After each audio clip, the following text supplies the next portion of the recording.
ভিন রাজ্যে কর্মরত পরিযায়ী শ্রমিকরা ফিরে এলে রাজ্য সরকার সম্পূর্ণভাবে সাহায্য করবে।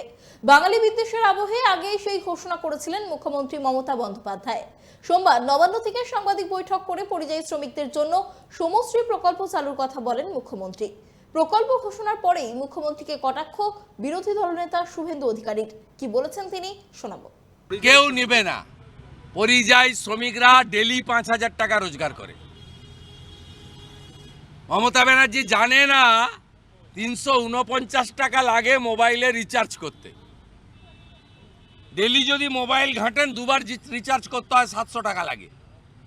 1 কুইন্টাল মোটা চালের কেজি হচ্ছে 3,500 টাকা, 3200 থেকে 3,500 টাকা। 15 টাকা প্রায়, কখনো 14-15 আলুর কেজি। 5,000 টাকায় কিছু হয় না।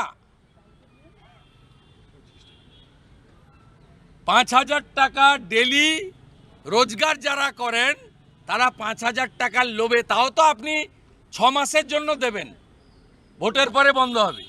তাই আপনাকে আমরা 5,000 টাকা চাঁদা তুলে দেব। আপনি বাংলাটা দয়া করে ছাড়ুন। পিসিমণি, আপনি বাংলা ছাড়ুন, বাংলাকে বাঁচান। আমরা সবাই আপনাকে 5,000 টাকা করে দেবো, কোনো চিন্তা নেই।